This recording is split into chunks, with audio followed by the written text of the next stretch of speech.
Assalamualaikum warahmatullahi wabarakatuh.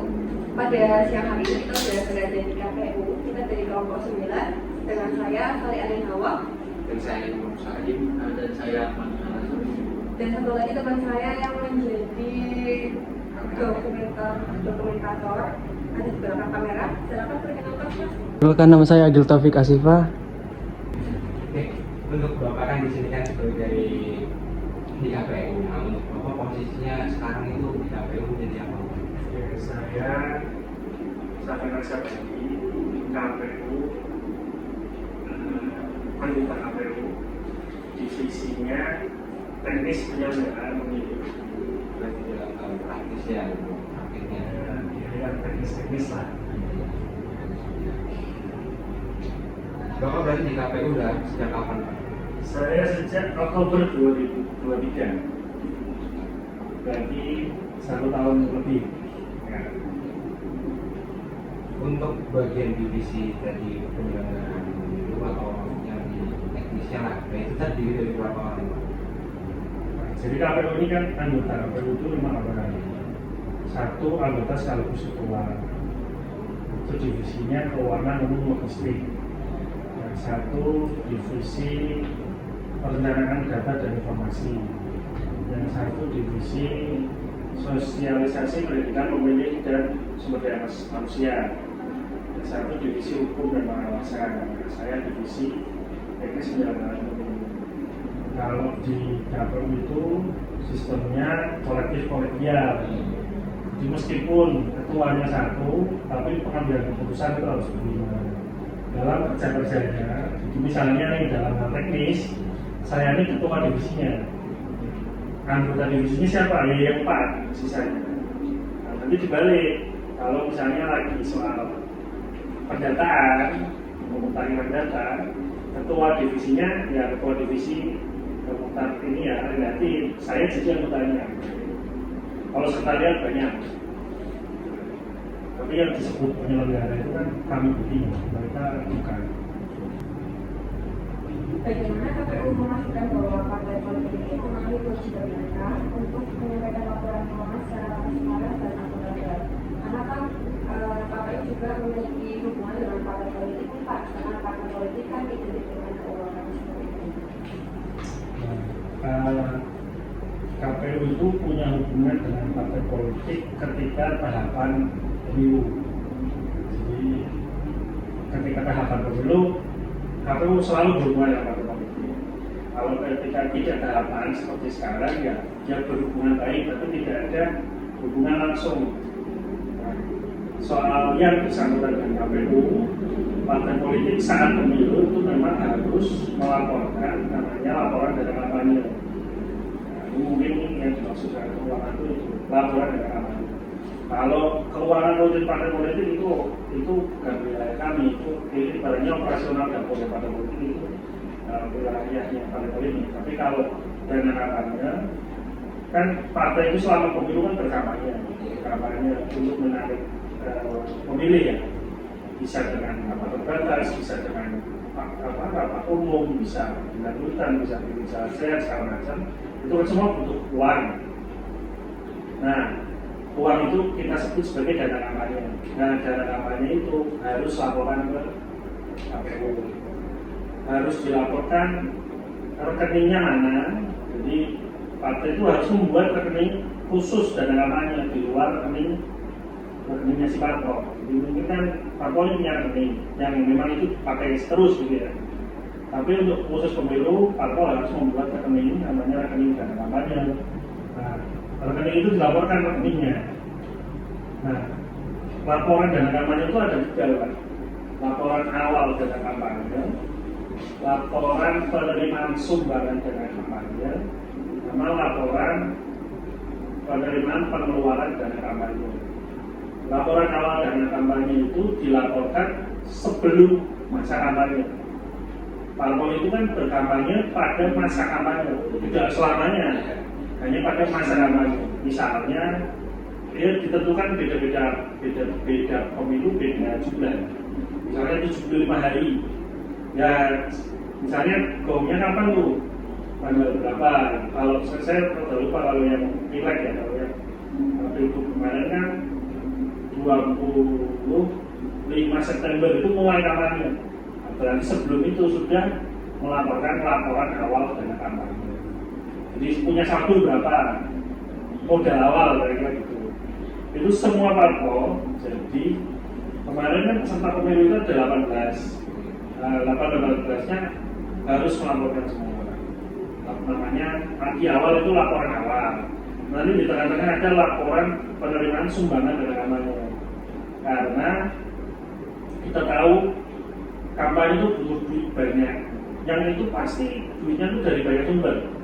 Nah, mungkin dari 1-2 sumber. Nah, dari banyak sumber itu harus dilaporkan. Apakah dari sumbangan perorangan, apakah sumbangan perusahaan. Perorangan kan boleh nih, misalnya masnya suka partai A, nyumbang ke partai saya nyumbang ke partai buat kampanye, itu kan boleh.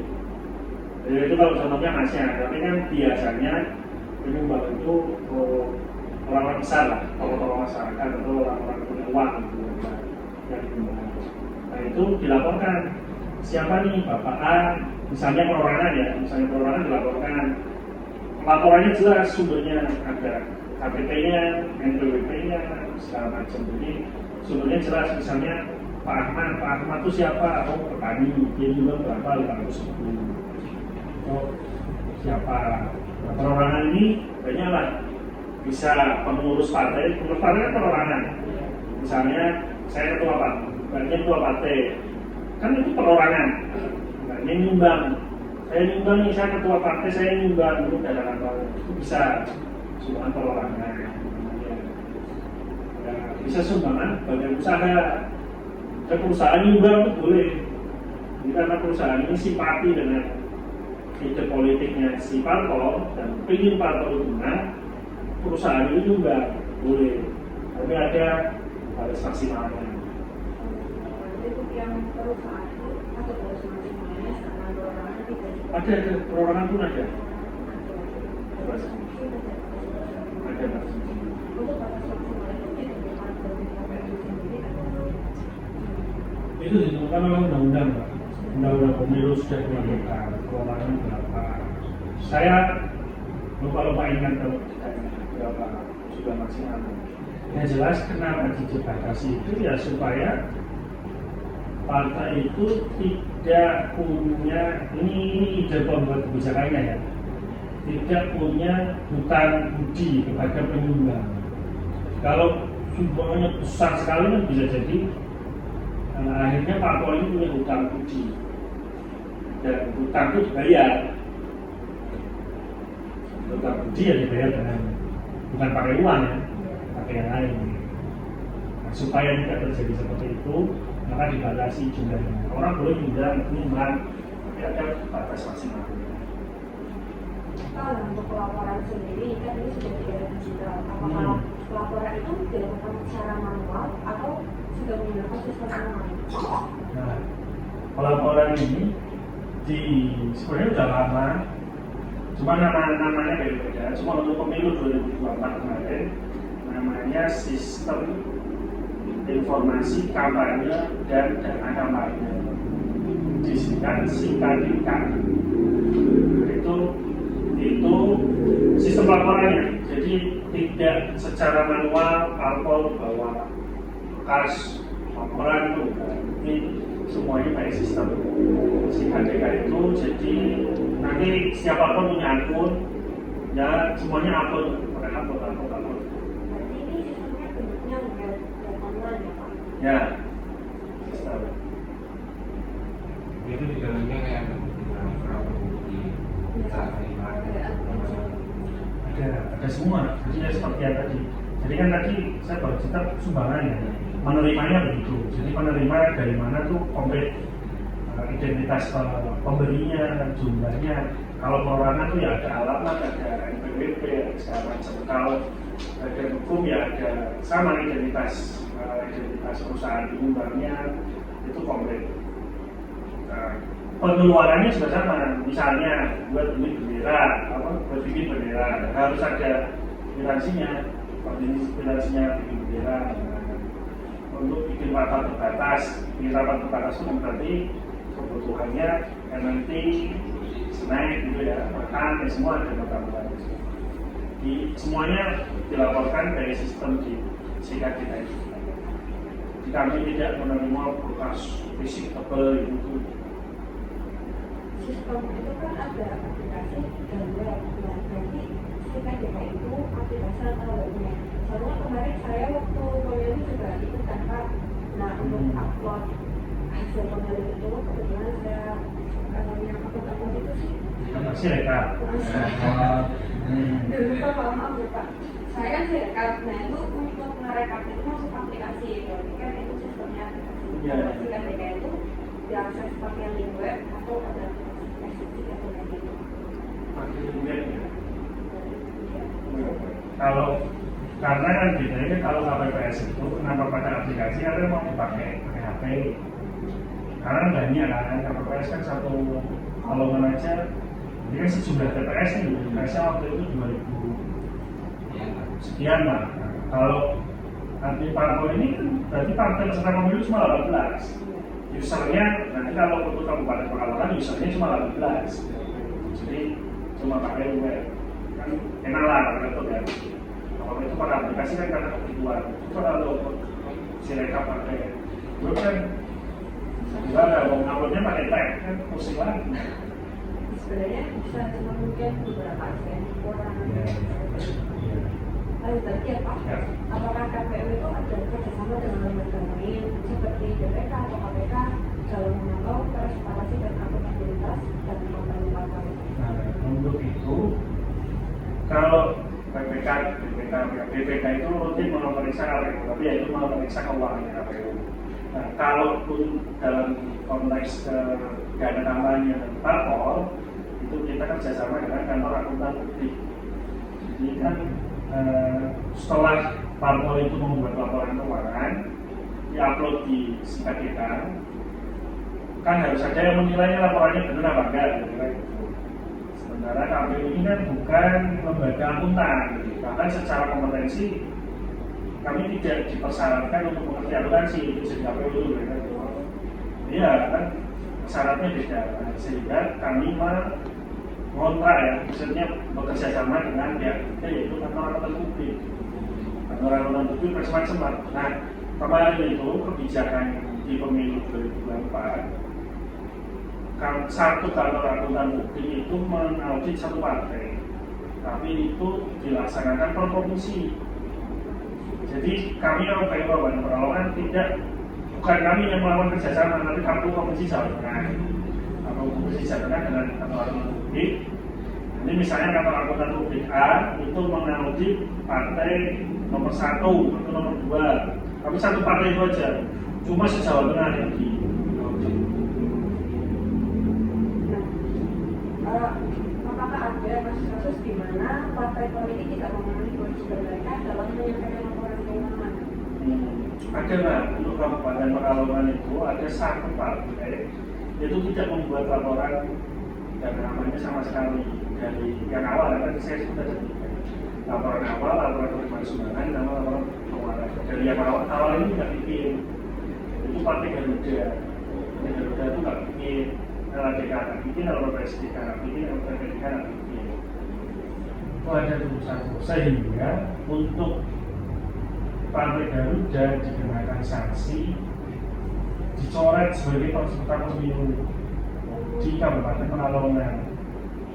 Jadi kalau kemarin bagaimana kan PPS, kalau ada yang nyoblos Partai Garuda itu menjadi tidak sah. Nah itu gara-gara tidak melaporkan dana kampanye. Sebenarnya sanksi itu berbeda tiap level ininya ya, misalnya. Tiap level ya kesalahan laporannya ada 3 laporan. LDK sanksinya apa, LPDK sanksinya apa, LPDK sanksinya apa. Cuma untuk Partai Garuda ini karena 3-3 yang ada dibikin akhirnya sanksinya yang paling berat yaitu dicoret sebagai peserta pemilu. Nah untuk sanksinya apakah ada jangka waktunya Pak atau hanya satu kali pemilu tidak menghitung? Iya, hanya di pemilu 2024. Sebenarnya bisa. Kalau ke depan partai tersebut daftar lagi untuk pemilu ya mengikuti kebijakan yang tepat. Jadi pemilu kita memang kebijakannya per pemilu, karena PKPU-nya dibuat untuk pemilu itu. Jadi yang kemarin ya sudah ya. Maksudnya pemilu 2024 sudah berlalu, Partai Garuda dapat hukuman gitu. Nah, apakah 2029 nanti? Ya, saya bisa bilang belum tentu Partai Garuda yang daftar untuk pemilu. Atau nanti kalau itu pemilu ternyata Partai Garudanya taat terhadap laporan yang bisa jadi.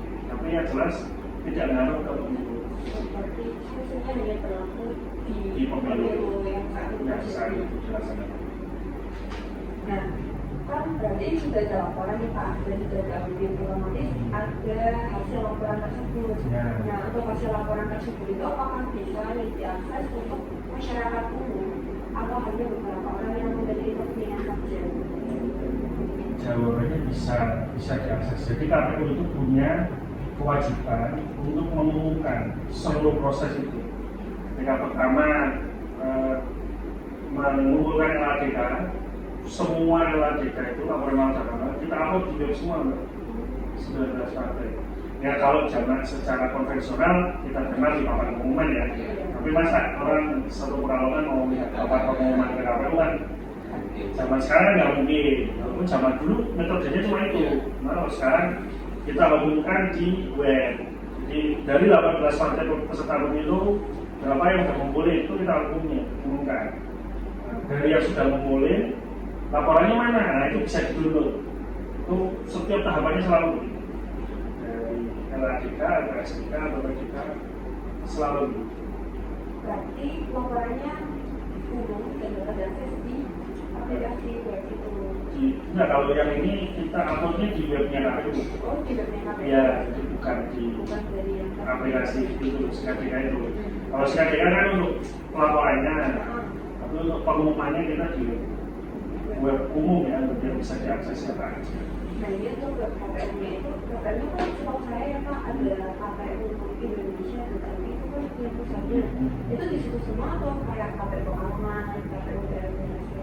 KPU kan pemilu kan bertingkat lah ya. Iya. Pemilu kan kayak jalan kan jadi KPU kan ada suara-suara DPR RI, DPRD Jateng, sama DPRD Kabupaten Pekalongan. Setiap tingkatan ini kan membuat laporan dana kampanye yang caleg DPR RI kan bikin dana kampanye caleg DPR RI, ngumpulinnya ke KPU RI.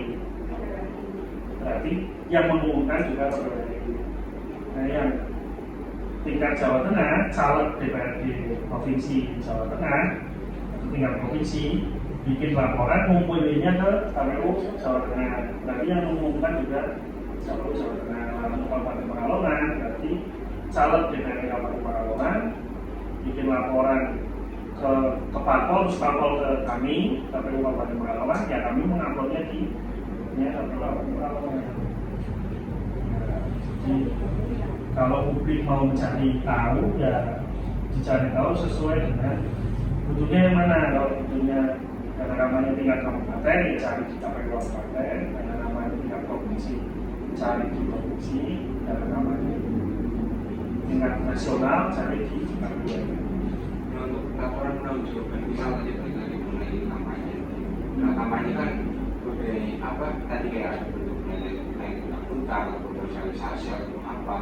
Nah itu dari KPU itu sebenarnya ada batasan atau misal ada persyaratan harus mengenai kampanye dalam bentuk apa kayak gitu atau emang bebas sesuai partai politiknya.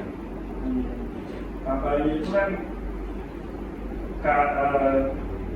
kampanye itu diatur di peraturan KPU tentang kampanye. Di situ ada bentuk kampanye. Bentuk kampanye bisa rapat umum itu yang terbuka itu ya, yang pakai panggung besar di lapangan. Terus ada rapat terbatas, pertemuan terbatas, terbuka. Nanti di KPU itu banyak, tapi yang paling jelas setuju juga ada kampanye dalam bentuk lain. Kampanye dalam bentuk lain itu yang membuat sebuah partai ya bisa aja bikin kampanye apapun bentuknya. Ya kalau nggak ada di poin atasnya berarti dia masuk ke poin kampanye bentuk lain itu. Yang dibatasi itu definisinya. Jadi misalnya bikin dangdutan di gor sama bikin dangdutan di lapangan. Bedanya apa? Bedanya jumlah pesertanya. Kalau di gor itu kan tempat tertutup ya, indoor, kan bisa dihitung berapa yang ada di sini kapasitasnya, misalnya 1.000. Tapi kalau di lapangan kan bisa 10.000. Nah itu yang diatur definisinya. Kalau terbatas itu berarti peserta maksimal 1.000. Kalau kampanye terbuka berapa umum itu peserta minimal 1.000. Sampai berapa? Nah itu yang tidak dibatasi. Tapi biasanya dibatasi di aturan di bawahnya. Misalnya kapasitas. Gimana? Tapi pernah nggak ada permasalahan seperti ada kampanye misal kayak rapat terbuka itu, cuma dalam rapat terbuka itu banyak praktek kayak politik money bahwa sebenarnya dana kampanye itu untuk dibagikan, bukan untuk pelaksanaan kampanye. Nah itu pernah terjadi kayak gitu nggak? Nah ini money politik itu kan kalau uang itu diberikan ditambahi dengan ajakan menyoblos itu mas ya, dan itu harus memenuhi kalau nggak salah, kalau yang saya pahami ya 5 unsur. Ini mereka udah baca ya, yang ngasih itu harus tim sukses, kemudian ada yang diberi ya, ada barang buktinya. Jadi kalau masih mau dilaporkan sebagai money politik itu ada barang buktinya, ada duitnya, apalagi itu saya lupa. Nah kalau pada saat kampanye ini misalnya ya, Anda mengundang orang hadir di suatu tempat, kemudian dikasih uang, itu dalam undang-undang kampanye itu diperbolehkan sebagai transport. Tapi ada nih aturan baru yang menyebut transport tidak boleh dalam bentuk uang. Jadi dulu sejarahnya itu kan itu terjadi dulu nih di masyarakat, belum diatur ya, belum diatur. Terus kemudian diatur boleh dikasih. Sampai orang kasih uang. Nah, kalau uang itu berarti money politik. Nah udah boleh dikasih tapi tidak boleh dalam bentuk uang. Iya, transport boleh dikasih. Tapi kan itu pada saat kampanye ya, bukan yang kalau orang pada bilang money politik itu kan ketika saat mencoblos. Tapi kan ini saat kampanye ya kita bicara ya. Ketika orang datang kampanye dikasih uang itu gimana? Ya jelas aturannya itu membolehkan peserta karena dia hadir. Orang hadir itu kan butuh bensin, kira-kira ya butuh effort. Nah itu diberi uang, diberi transport. Cuma aturan barunya enggak boleh dalam bentuk uang. Itu aturan yang sekarang. Ya coba maksudnya cari di PKPU kampanye. Misalnya prakteknya kan sudah jelas kayak kemarin bersama Presiden kan ada yang kasih transportasi gratis untuk datangin ke tempat kampanye, ada yang masih transportasi gratis berarti maksudnya di mobil. Ya iya kayak misalnya dari mana mobil, entah itu kereta, transportasi, cuman itu kan lebih tidak melanggar lah. Nah misalnya terang-terangan kayak misal saya dapat sekian kayak orang-orang yang jujur dari itu, padahal kan orang nggak melihat bahwasanya ya itu sebenarnya diperalat hanya menggunakan uang ataupun apa untuk memikirkan. Baik, saya lanjutkan lagi ya Pak, ini pertanyaan terakhir. Nah, saya ingin tahu nih, Bapak Syafiq, pendapat Bapak Syafiq tentang regulasi saat ini, apakah ini itu mendorong transparansi dan akuntabilitas para pemilik atau ada nih keluhan dari regulasi yang sekarang?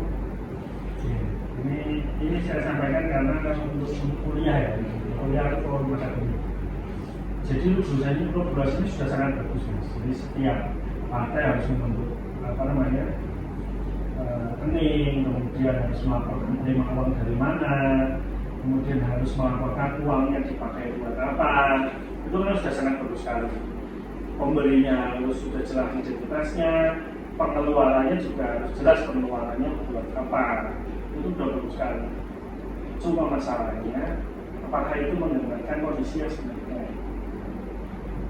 Bagaimana kalau ada misalnya nih satu parpol melaporkan dia menggunakan dana kampanye sebesar 100 juta.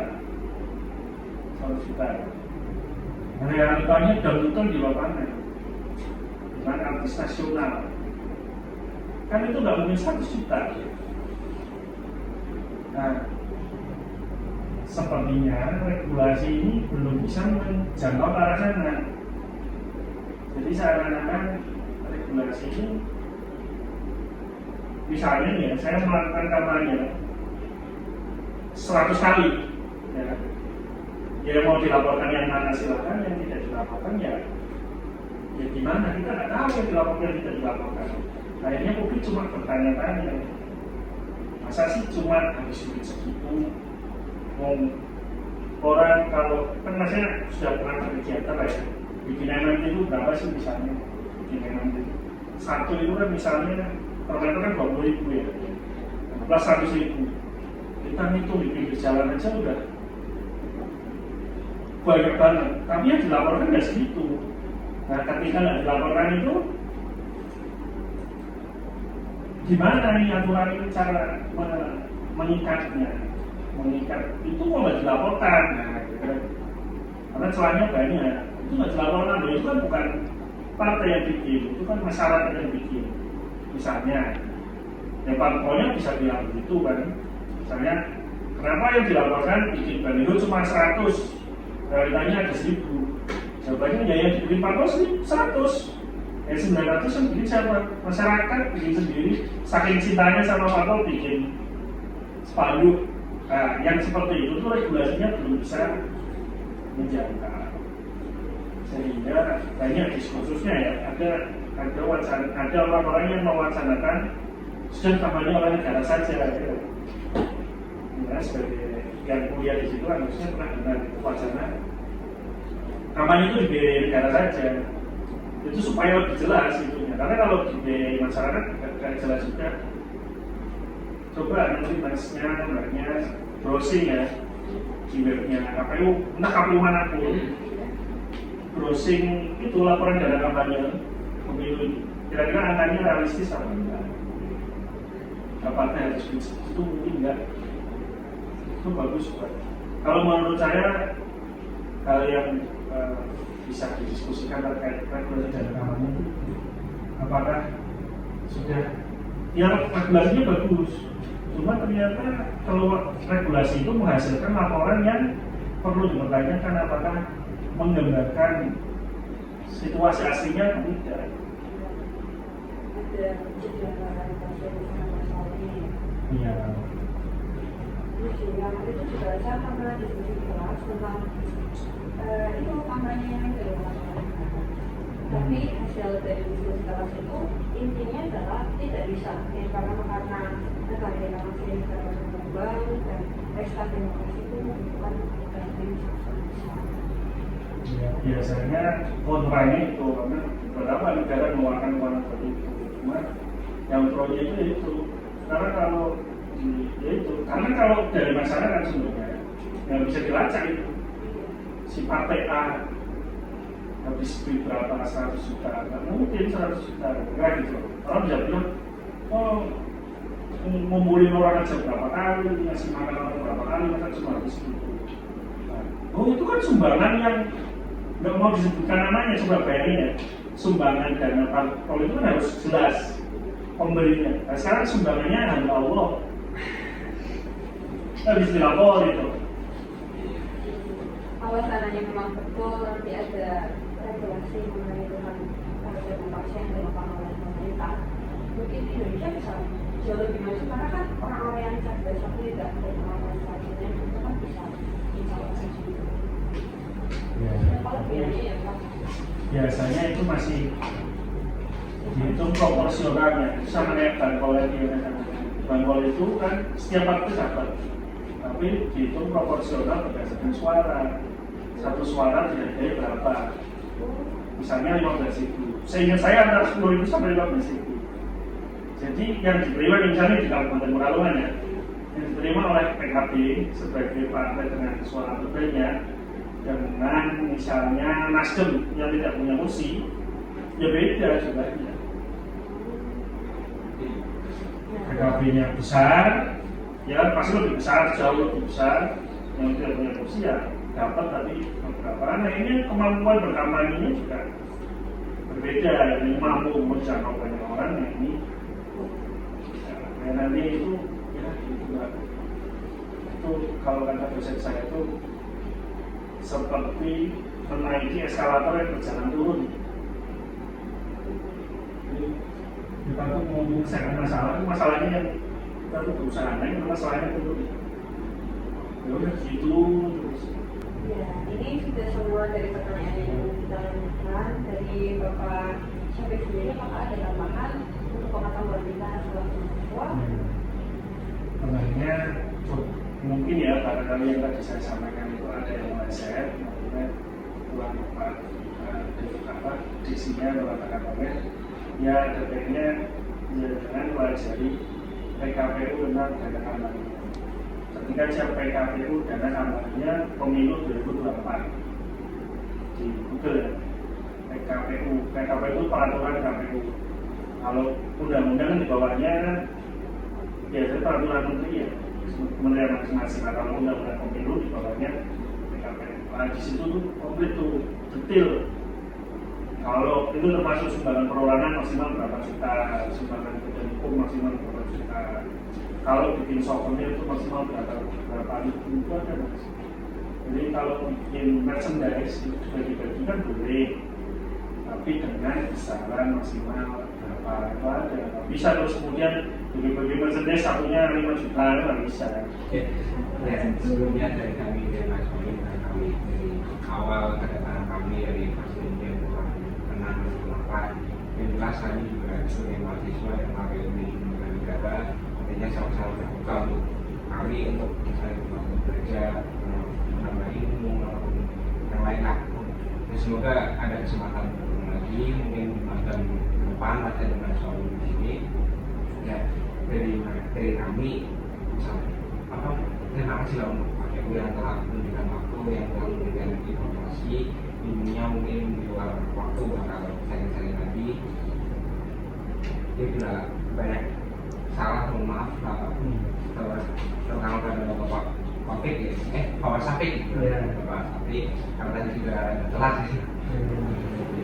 Dari kelompok 9 untuk laporan observasi KPU dengan tema akuntabilitas transparansi keuangan partai telah selesai. Terima kasih. Wassalamualaikum warahmatullahi wabarakatuh.